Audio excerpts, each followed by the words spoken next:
అఖండ 2 movie కన్నా ముందు ఎన్నో మూవీస్ మీరు ఎగ్జిక్యూటివ్ ప్రొడ్యూసర్గా చేసి ఉన్నారు. సో ఒక ఎక్స్పీరియన్స్ అనేది ఖచ్చితంగా ఉంటుంది. సో ఇలా రిలీజ్ ఆగిపోవటం వల్ల ఎక్కువగా ఎవరికి నష్టమయ్యే అవకాశం ఉంటుందంటారు? ఎక్కువగా నష్టం అంటే బయర్స్ అండి, డిస్ట్రిబ్యూటర్స్.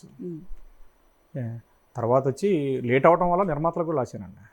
ఫస్ట్ ఆఫ్ ఆల్ ఒక విషయం చెప్పుకోవాలంటే డిసెంబర్ 4వ తారీఖు అనేది తెలుగు ఇండస్ట్రీలో బ్లాక్ డే కింద ప్రకటించాలి. ఎందుకంటే మీకు గుర్తుందో లేదో లాస్ట్ పుష్ప 2 కూడా డిసెంబర్ 4వ తారీఖే రిలీజ్ అయ్యి ఆ సంఘటన జరిగింది. మళ్ళీ సంవత్సరం తిరిగి వచ్చేసరికి మళ్ళీ అఖండ 2లో ఈరోజు ఫైనాన్షియల్స్ వల్ల కొన్ని ప్రాబ్లం వల్ల ఈ సినిమా ఆగిపోవడం జరిగింది. పూర్తిగా దీనికి బాధ్యత 14 Series Plus రామ్ గారు కానీ గోపి గారు కానీ వాళ్ళే దీనికి బాధ్యత వహించాల్సిందే. ఎస్, అంటే ఇప్పుడు 14 Reels వాళ్ళు అనేది ఆల్రెడీ ఒక పెద్ద సంస్థ, వాళ్ళకి ముందే ప్రీ ప్లాన్ అనేది ఉంటుంది. ఎందుకంటే వీళ్ళ అమౌంట్ ఇంత పే చేయాలి కాబట్టి మేబీ ఇది పెద్ద కాంబో కాబట్టి ఆగిపోయే ఛాన్స్ ఉంటుంది, ఆపే ఛాన్స్ ఉంటుంది అని మరి ముందే ప్రీ ప్లాన్గా ఉండి ఉంటారు కదా. సో మళ్ళీ ఎందుకు ఇలా ఈ రోజు అవుతుంది రేపు అవుతుందని డిలే ఎందుకు జరుగుతుంది అంటారు? వాస్తవంగా ఈ సమస్య ఈరోజు స్టార్ట్ అవ్వలేదండి.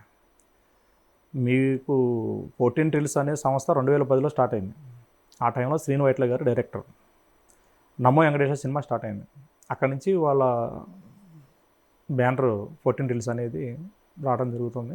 అదేవిధంగా అక్కడి నుంచి తర్వాత ఎంబటి దూకుడు, తర్వాత నెంబర్ 1 సినిమా, తర్వాత వచ్చి ఆగడు, వీటితోటి వచ్చారు. అప్పుడు ఈరోజు ఇంటర్నేషనల్ వాళ్ళకి ఆ ఒక్కడు అనే సినిమా ఒకటి, తర్వాత వచ్చి ఆగడు అనే సినిమా, నెంబర్ 1 సినిమా, వీటి వల్ల ఏంటంటే కొత్త బ్యాలెన్స్ పెండింగ్ ఉండటం వల్ల అవి అలా పోస్ట్ పోన్ జరుపుకుంటూ వచ్చినాయి. ఇక్కడికి వచ్చేసరికి 14 Reels Plus అని పెట్టి ఈ సినిమా స్టార్ట్ చేయడం జరిగింది. ఫస్ట్ ఆఫ్ ఆల్ ఏంటంటే 14 Reels వాళ్ళకి ఏ విధంగా లీగల్గా కానీ లేకపోతే ఎవరైనా సరే వాళ్ళు రాంగ్ గైడెన్స్ ఇచ్చారు.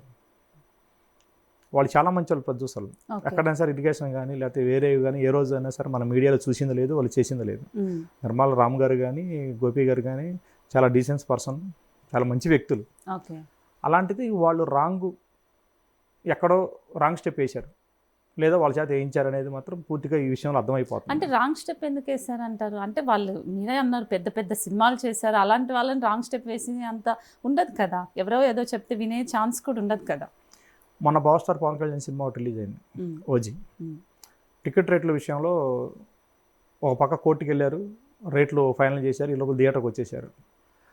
సేమ్ అలానే ఉంటుందో ఇది కూడా, ముందు థియేటర్కి వెళ్ళిపోదాం అని చెప్పి చేశారు. ఇందులో ఈరోజు ఇంటర్నేషనల్ వాళ్ళు చెలుగా ప్రవర్తించారు. ఒకరోజు ముందు 2 రోజుల ముందు కోర్టుకి వెళ్ళలేదు. ఈరోజు సాయంత్రం షోలు పడుతున్నాయనగా మార్నింగ్ 11 గంటలకు స్టే చేసుకొచ్చుకున్నారు. అది వాళ్ళకి తెలివిగా వ్యవహరించారనేది మాత్రం ఈ విషయంలో చాలా స్పష్టంగా అర్థమవుతుంది. ఇంతకుముందు తెలుగు ఇండస్ట్రీలో ఒక రోజు ఆగినాయి లేకపోతే పూట ఆగినాయి, కానీ ఈ విధంగా ఇన్ని రోజులు ఆగటం అనేది ఇండస్ట్రీలో ఎక్కడ ఏ సినిమా దాఖలు లేవు. మీకు గుర్తుందో లేదో నరసింహానాయుడు ఉదయం షో పడింది, ఈవినింగ్ పడింది. సేమ్ టైము నరసింహ సినిమా 1 డేనే ఆగిపోయింది. ఆ ప్రొడ్యూసర్ వచ్చేసరికి అతను గతంలో సమరసింహారెడ్డి నిర్మాత, అతను వెంకటరావు గారు సినిమాలు ఆగిపోయిన గతంలో గురించి నేను మాట్లాడుతున్నాను. 1 డే ఆగిన గతంలో, ఇన్ని రోజులు ఆగలేదు. నరసింహ సినిమా చెంగల వెంకటరావు గారు అని మంచి నిర్మాత, ఆయన పాయికరావుపేట ఎమ్మెల్యే ఆ రోజుల్లో. మీకు తెలిసే ఉండాలి, అతను సినిమా రిలీజ్ కాలేదని చెప్పి పోయి హుస్సేన్ సాగర్లో దూకాడు. తర్వాత రామానాయుడు గారు సురేష్ బాబు గారు వచ్చి ఆ సినిమాని హ్యాండిల్ చేసుకొని అమ్మటే రిలీజ్ చేయడం జరిగింది.